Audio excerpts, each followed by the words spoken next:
Welcome to Experience for a Purpose. Today, let's talk about advancing our faith. Let's talk about how we can advance our faith. You know, our Father is faithful in taking us through many challenges. He's faithful in, while we're going through those challenges, staying with us. He's faithful in making sure that Satan can't keep you no longer in bondage. He's faithful in making sure that Satan can no longer hold you down. He's faithful in making sure that you speak up about the situation and proudly announce that your God is the one that brought you to this side of that situation. I say it so proudly because when you're going through those things, it seems like God isn't there. It may seem like God doesn't care. But that's how Satan wants you to think. He wants you to be trapped. He wants you to be held up in his bondage. And you ain't got a God. That God ain't there with you. But let me tell you some methods that I use to advance my faith, where I can stand before you today with a smile and share with you, because Almighty has done it for me. The first one I want to talk to you about is our faith grows through applying principles of God. When God reveals his direction to you for your life, you may not understand it. You may not know how you're going to start it. But you got to trust him. If he gave you that revelation, that he got the what, when, who, and how already answered. It's no need to pour your brains into it. He already got it answered, because he wouldn't have gave you that revelation. Next, our faith grows through observing God's ways. That can be through the community, through family members, through celebrities, through strangers.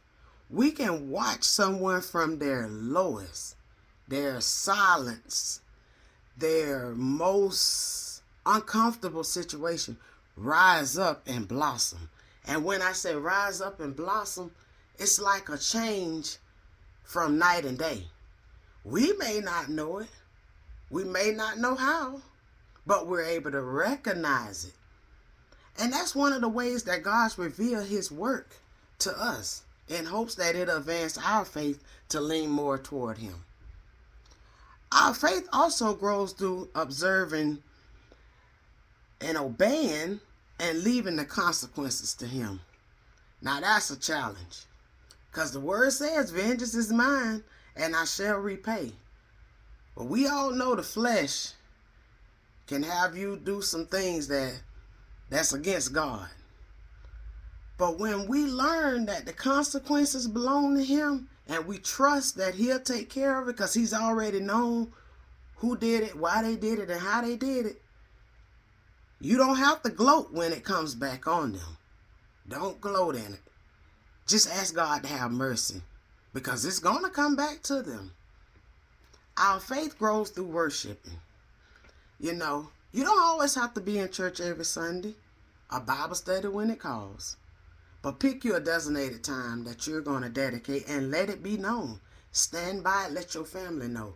You can't be contacted during that time. Don't interrupt it. Eventually, they'll catch on. Sometimes in the beginning, it gets a little rough. But set aside that time where it's just you and God, and talk to him. And when things do get rough, don't be ashamed to show Satan, I'm still going to worship and serve the God that I love. The God that has brought me over. You know, I'm going to get out there and shout for him, because that's how much love I have for him. Next, we'll talk about our faith grows through when we confess our failures to God. We're not commonly known to confess our shortcomings to each other. Maybe some to best friends. But when you do something to someone and you know that it's wrong, you know that it didn't sit right in your spirit. And when I said it didn't sit right in your spirit, when you walk away or leave, it's a feeling come over you. That's the Holy Spirit convicting you. And it'll ring up to you, to your mind, and it'll say, I handled that situation wrong, or I should have handled it this way. When that happens to you, fall on your knees if you're able. If not, say it in your mind. Say, Father, I was wrong. I admit I was wrong. Help me so that I do not repeat that same action or actions to another again in the future. Our faith grows when God answers our prayers. That comes with that meditation and talking to Him daily, sitting with Him and trusting Him. Many times in life we're going to occur situations that's beyond our control. But when we know, I mean know that we serve a God that is faithful and just and shall never fail us and will keep us and present us faultless before the Almighty, it's worth the fight. Continue to advance your faith. I love you and thank you for subscribing to Experience for a Purpose.